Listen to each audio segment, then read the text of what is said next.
Olá, colegas. Boa tarde. Antes de mais, obrigado pela vossa presença. Mais uma vez nos encontramos para falarmos de quê? De matemática. Neste caso concreto, as nossas decisões. Mas as nossas decisões de quem? Nós, professores, que temos de lidar diretamente com os alunos em sala de aula. O papel de professor nas aprendizagens dos alunos é fundamental. O professor, em cada momento, toma decisões. Tem a necessidade de as tomar no planeamento, seja ele formal, informal, mais ou menos minucioso. Na implementação em sala de aula, estar ou não aberto à exploração de outros caminhos relacionados com o foco que estabeleceu para determinada aula. Na própria avaliação do que foi feito e como foi feito. Reflexão crítica, de modo a fazer alterações, ajustes, sempre no sentido de melhorar para ajudar os alunos nas suas próprias aprendizagens. No entanto, os professores têm referências. Neste caso concreto, as nossas principais referências são os documentos oficiais, nomeadamente as aprendizagens essenciais, que servem também de enquadramento para a ação do professor. Este documento das aprendizagens essenciais tem um princípio essencial: matemática para todos. Mas nem todos gostam de matemática. Tarefa difícil, mas desafiante. As aprendizagens essenciais estão divididas em, digamos, duas grandes partes. Uma primeira parte introdutória, explicativa, em que estabelece a articulação entre os vários domínios da matemática, e uma segunda fase, uma segunda parte em que surge uma tabela em que as aprendizagens essenciais estão organizadas em 4 colunas. Uma primeira coluna com os temas e os tópicos a serem trabalhados. Eu daria destaque, neste caso, aos temas matemáticos que devem ser trabalhados em todos os anos de escolaridade, nomeadamente capacidades matemáticas, em que deste tema fazem parte a resolução de problemas, o raciocínio matemático, pensamento computacional, comunicação matemática, representações matemáticas e as conexões matemáticas, internas e externas. Além deste tema, temos os temas, vou-lhe chamar os temas tradicionais da matemática: números, álgebra, dados e probabilidades, geometria e medida. Numa segunda coluna, vamos encontrar os objetivos de aprendizagens, quer a nível de conhecimentos, capacidades e atitudes.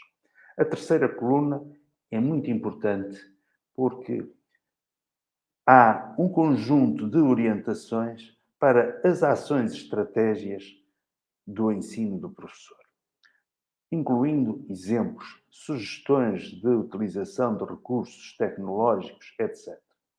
Na quarta coluna, são identificadas as áreas de competências do perfil dos alunos. Portanto, há uma relação desde a exploração dos temas a serem trabalhados, objetivos, ações estratégicas e, ao mesmo tempo, áreas de competências dos alunos que estão a ser trabalhadas em paralelo neste desenvolvimento. Uma grande novidade que me parece favorecer muito a matemática para todos é a abordagem em espiral, que de uma forma muito simples se diz que todos os temas são retomados em todos os anos de escolaridade. Conforme este esquema indica, os alunos começam a trabalhar conceitos matemáticos em determinadas áreas, domínios da matemática, no primeiro ano, e essas mesmas áreas surgem no segundo ano, terceiro ano e assim sucessivamente. Ora, o que é que vai permitir? Que os alunos tenham múltiplas oportunidades de contactar com os diversos conteúdos matemáticos em tempos diferentes. Por outro lado, esta opção permite aprofundar as aprendizagens de acordo com a maturidade intelectual dos alunos. E desta forma, surgem novas possibilidades de aprendizagens em momentos diferentes, mesmo para aqueles que não as tenham realizado. A seguir, vou dar um exemplo em que escolhi o tema números e, em particular, o tópico frações. Nada em especial por esta escolha, mas para exemplificar como é que a articulação em espiral está estabelecida.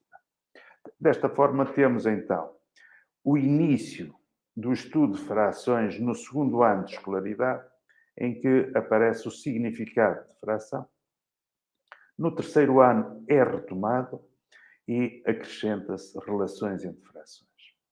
No quarto ano surgem as frações e decimais, significado de decimal, relação entre decimais, e vai surgir pela primeira vez percentagem, em casos muito particulares. Portanto, nas relações entre as representações, como por exemplo um meio 50%, um quarto 25%, etc., é aqui que surge pela primeira vez a noção de percentagem. Entrando no segundo ciclo, as frações são retomadas e vamos sempre acrescentando algo ao que está para trás. Desta forma, vamos encontrar no quinto ano decimais e percentagens, portanto, frações decimais e percentagens, frações equivalentes, percentagem de novo, comparação e ordenação, adição e subtração de frações e multiplicação de números naturais por frações. No sexto ano, de novo são retomadas as frações, introduzindo agora o conceito de fração irredutível. A adição e a subtração de frações, multiplicação e divisão de frações e a noção de potência do tipo A sobre B elevado a N. Terceiro ciclo, aqui na parte dos números surge pela primeira vez o conceito de número inteiro, portanto positivos e negativos, que até aqui eram abordados no sexto ano e agora surgem apenas no sétimo ano. E surgem, relacionados com as frações, também números racionais. O significado do número racional, representação e ordenação, adição e subtração, de novo as percentagens e, pela primeira vez, a noção de notação científica. No oitavo ano, representações de números do número racional, multiplicação e divisão. Chama a atenção que só surge a multiplicação e divisão de números racionais no oitavo ano, e potências de base racional e expoente inteiro. No nono ano, surgem os números reais. É chegada a altura de falarmos em algo que é muito importante. Hoje, todos nós, de uma maneira ou de outra, no nosso dia-a-dia, utilizamos tecnologia. Não utilizar a tecnologia no ensino seria um erro. Portanto, a tecnologia do ensino, entre outras vantagens, temos o favorecer a compreensão de conceitos matemáticos, o fomentar a participação dos alunos, apoiar a resolução de problemas, favorecer a própria gestão do tempo. Portanto, faz parte da atualidade e temos de potenciar a tecnologia no ensino da matemática. Vamos ver um pequeno exemplo. Mais uma vez, eu aqui também tive de tomar decisões. Escolher um exemplo que permita explicar determinadas intenções, determinadas ideias, sem, ao mesmo tempo, complicar no sentido de dar tempo para refletir.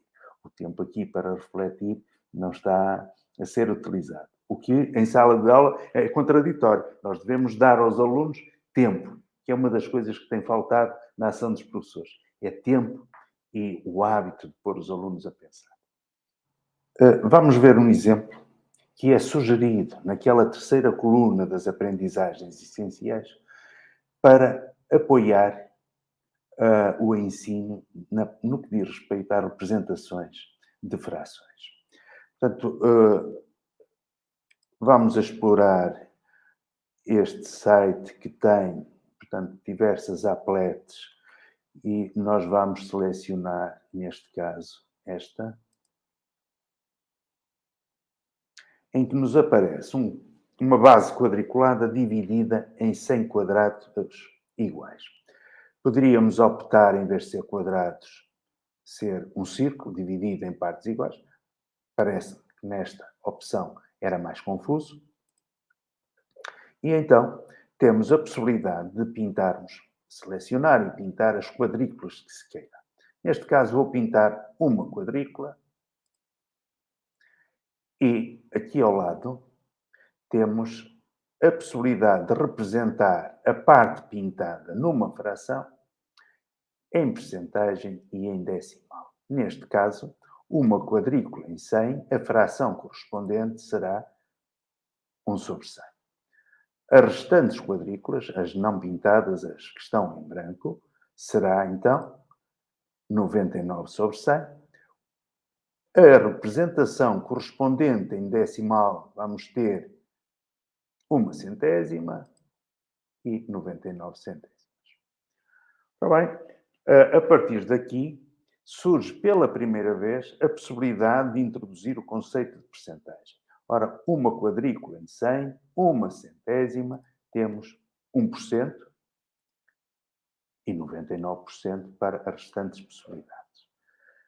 Como estão a ver, há a possibilidade de fazer uma exploração, tentar cativar a atenção dos alunos, diversificar de modo a exemplificar de formas diferentes e, ao mesmo tempo, potenciar a compreensão dos alunos. Vou fazer uma pequena experiência que é o seguinte: em vez do quadriculado estar dividido em 100 partes iguais, pôr no número inferior. Vamos voltar a esconder estes valores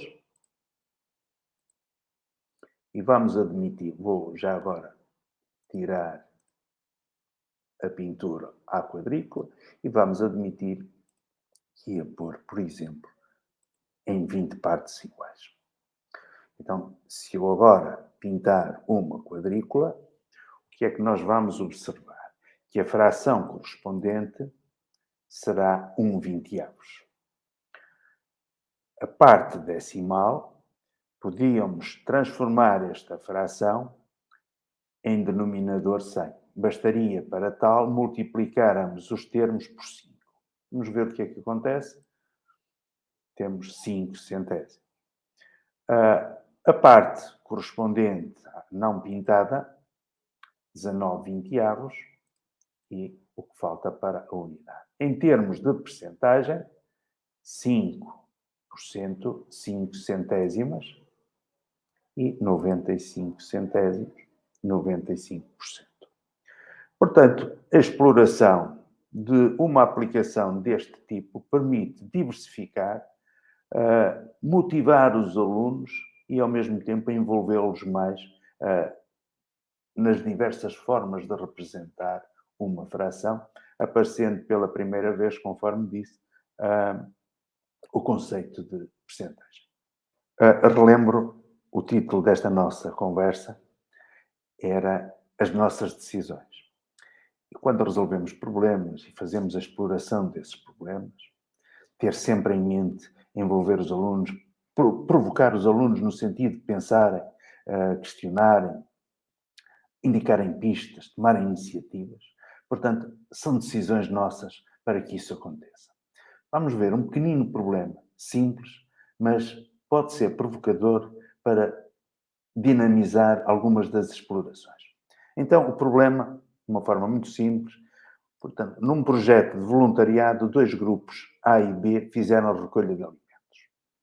A quantidade em quilogramas de alimentos recolhidos pelo grupo B foi o triplo da quantidade recolhida pelo grupo A.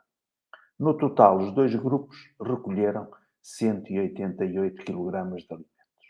Que quantidade de alimentos recolheu cada grupo? De forma intencional, não vou explicitar a que ano de escolaridade se dirige o problema. Com o desenvolvimento da exploração, cada um de nós fará a correspondência ao ano de escolaridade. Uma possível abordagem seria uma representação. Lembro a importância das representações matemáticas no ensino da matemática e na aprendizagem dos alunos. Uma representação em que uma quadrícula representa o número, a quantidade de alimentos recolhida pelo grupo A, e o triplo dessa quadrícula, portanto, 3 quadrículas para o grupo B. Ora, sabemos que a totalidade das 4 quadrículas corresponde ao total ou seja, 188 kg. Ora, dividindo por 4, temos o correspondente a cada uma das quadrículas, ou seja, 47. Teríamos a resposta do problema, que o grupo A recolheu 47 kg de alimento e o grupo B recolheu 141 kg de alimento. Era uma abordagem possível. Em particular, quando os alunos ainda não têm a ferramenta matemática algébrica das equações para resolver o problema. Portanto, um esquema, uma representação, era possível chegar à solução do problema. No entanto, nós podíamos ter outro tipo de explorações, nomeadamente recorrendo a uma folha de cálculo, ou Excel, que é isso que eu vou agora exemplificar. Eu estou a ter o cuidado de utilizar tecnologia que é referida naquela coluna 3 das aprendizagens essenciais como sugestões de exploração mesmo pelos alunos. Neste caso, a folha de cálculo Excel, e então íamos tentar resolver o problema a partir da folha de cálculo. Eu vou fazer passo a passo essa resolução. Numa primeira coluna teríamos o grupo A,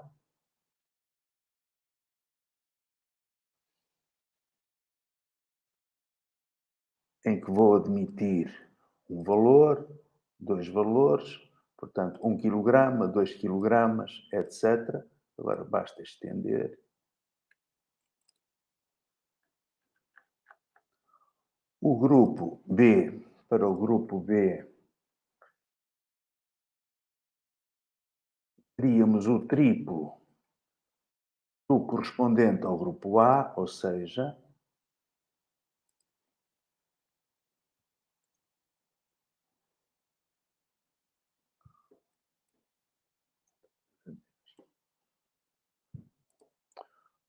portanto,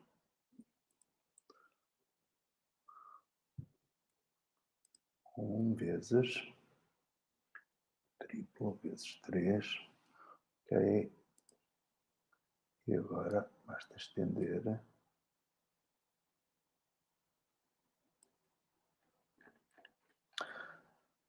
E, finalmente, o total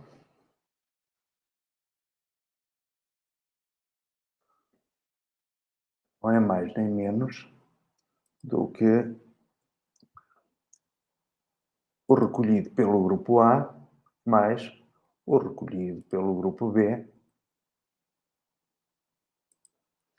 E teremos, então,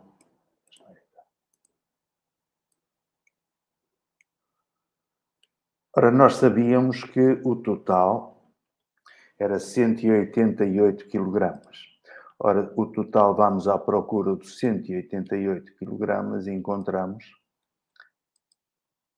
E para esta situação temos então que o grupo A recolheu 47 kg e o grupo B 141 kg.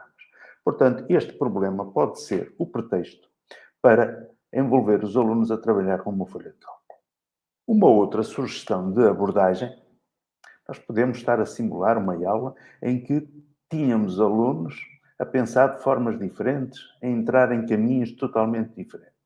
Vimos inicialmente um esquema, o segundo, folha de cálculo, e agora estou a propor uma possibilidade que é preencher uma tabela.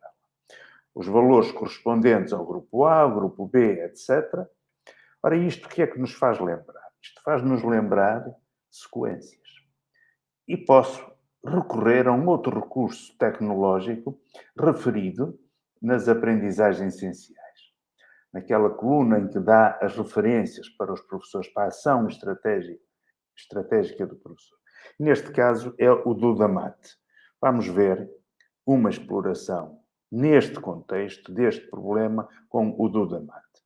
Estamos a ver já a página inicial, onde nos apercebemos logo que tem potencialidades ao nível da aritmética, da álgebra, gráficos, geometria, estatística.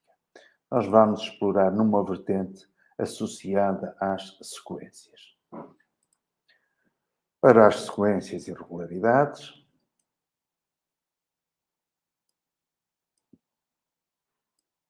tornar isto mais visível.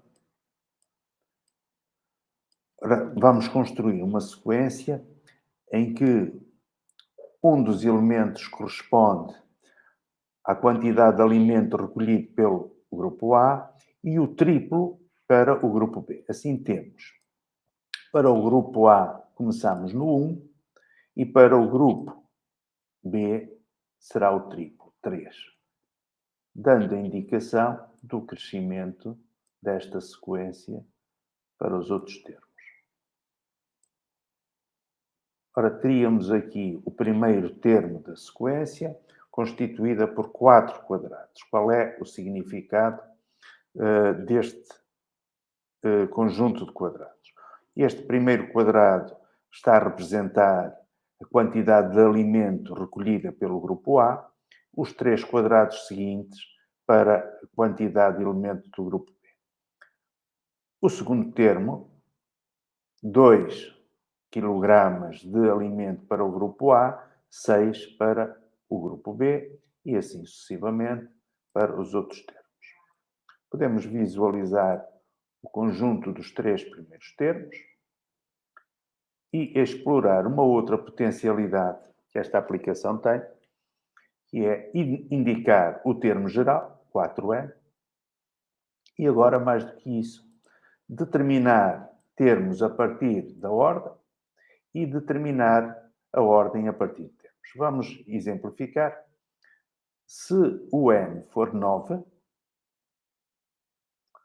qual será o valor do termo correspondente? Ora, substituiu o n por 9, 4 vezes 9, cujo resultado dá 36. Agora, o que nós queríamos saber era a ordem, conhecido o termo. E neste caso, o termo seria 188. Então, vamos experimentar. 188. Ok? Então, 4n é igual a 188. Vamos aplicar a operação inversa da multiplicação. Reparem neste pormenor, está a multiplicar, passa a dividir.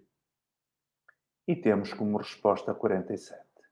Portanto, o grupo A recolhia 47 kg de alimento, o grupo B seria o restante. A diferença aí entre 188 e 47.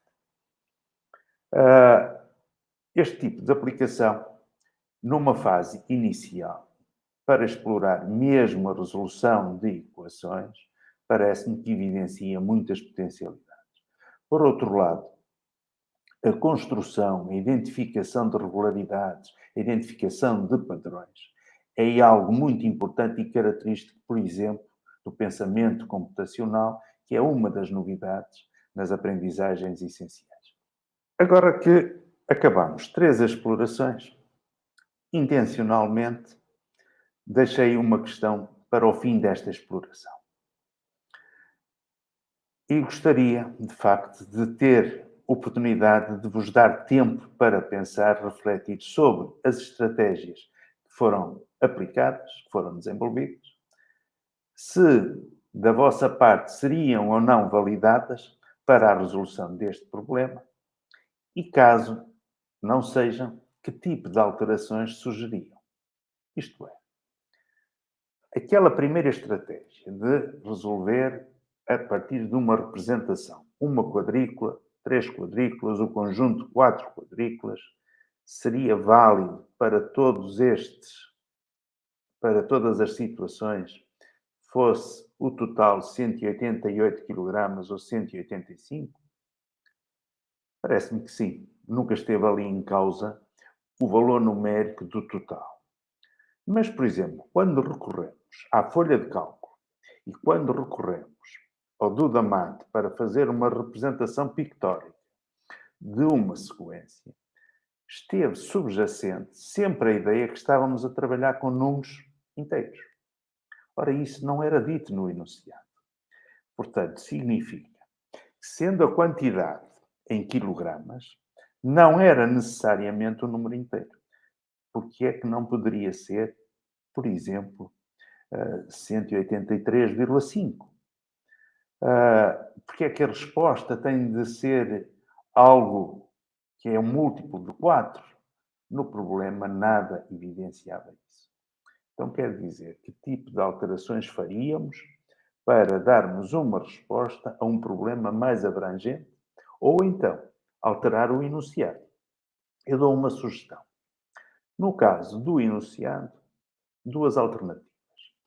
Ou explicitávamos que a quantidade recolhida era representada sempre um número inteiro de quilogramas, ou então mudávamos o contexto e, em vez de ser uma variável contínua em quilogramas, poderia ser número de brinquedos.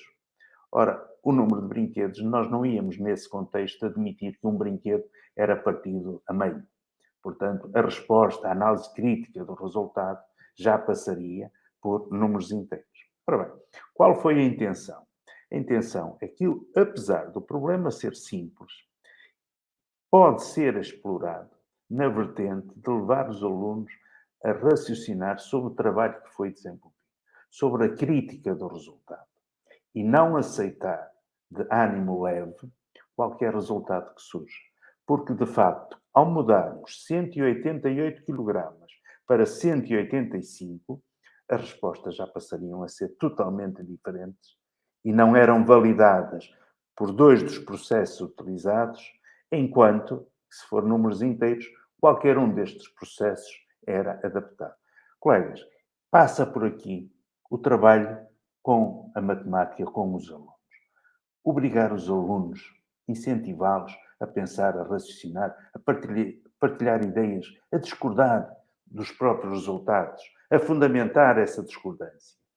Se não dermos essa possibilidade, não estamos a desenvolver nesses alunos aquela capacidade crítica de análise de resultados. Começam a aceitar e a reproduzir processos a partir de regras, peço desculpa. No entanto, o que se pretende não é isso. O que se pretende é que os alunos passem a estar envolvidos, participativos no trabalho matemático. E essa participação passa muito pela análise crítica, a fundamentação daquilo que se faz. Estas explorações evidenciaram uma outra coisa que é muito importante em matemática. É que a matemática seja vista de uma forma articulada, as chamadas conexões entre áreas da matemática. E ao trabalharmos este pequeno problema simples, no entanto, mobilizamos várias áreas de matemática, desde o cálculo, desde a parte algébrica associada às sequências, a utilização de recursos tecnológicos, capacidade de os utilizar ou não. Portanto, conexões envolvendo articulação entre áreas de conhecimento matemático, as designadas por conexões internas. A seguir, vamos ver outro tipo de conexões. Ligar a matemática a situações, a vivências dos alunos, ou mesmo a disciplinas que os alunos tenham, diferentes da matemática, mas em que o papel da matemática no conhecimento dessas disciplinas está presente. Portanto, as chamadas conexões externas. Vamos admitir uma nova situação. Na turma do João foi colocada a seguinte questão estatística.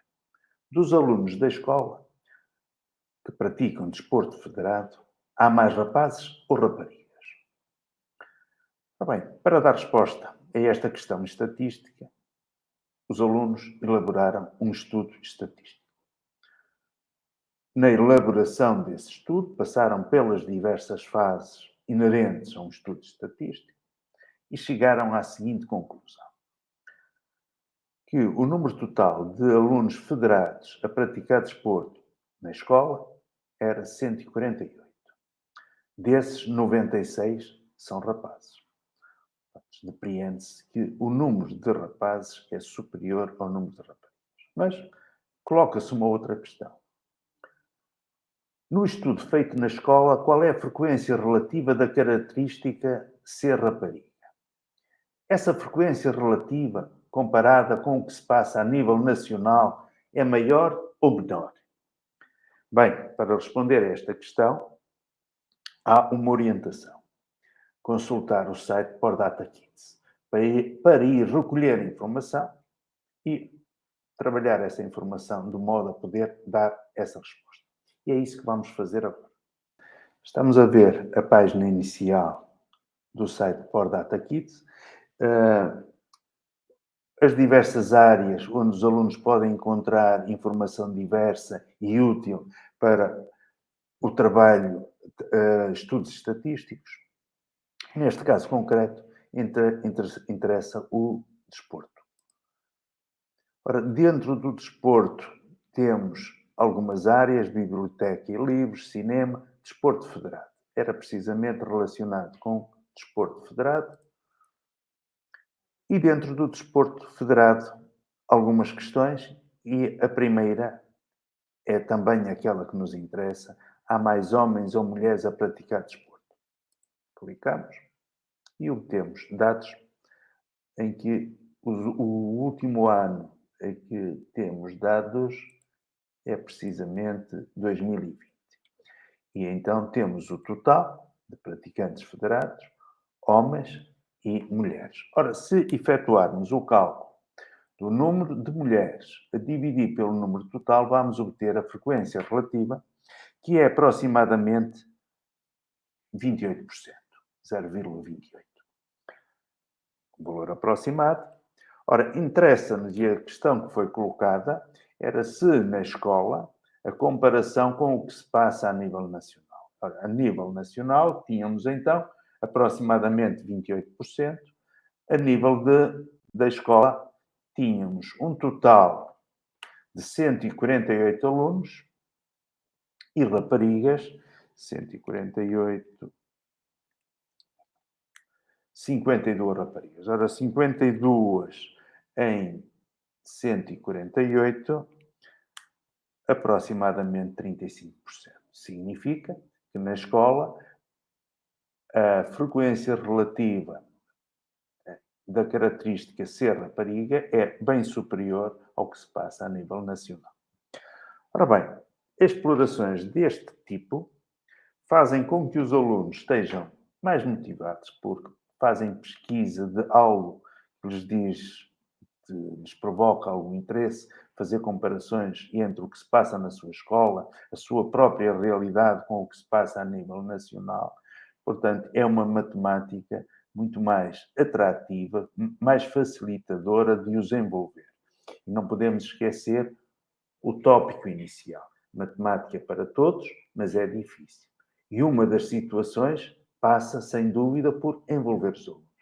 Quanto mais os alunos estiverem envolvidos no trabalho matemático, mais gostam de matemática, mais difícil é de se afastar da matemática. Bem, algumas destas questões que foram levantadas e sugestões apresentadas têm um significado e uma intenção: fazer com que os alunos se envolvam mais no trabalho matemático. Para isso depende muito das decisões que tomarmos. E as decisões passam, sem dúvida, por boas escolhas, por intencionalidade, definir muito bem o foco daquilo que é interessante para os alunos e, ao mesmo tempo, que queremos atingir como objetivo, e depois termos alguma flexibilidade.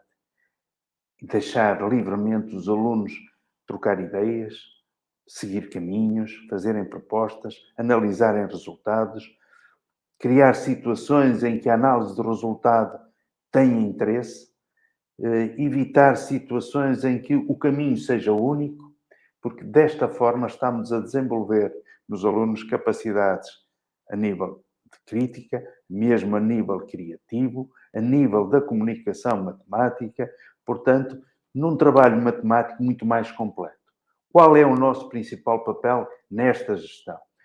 Penso que é de sermos orientadores, entre aspas, provocadores, do próprio estímulo para os alunos e não tentarmos dar a resposta. Eu bem sei que temos lutado muitas vezes com falta de tempo.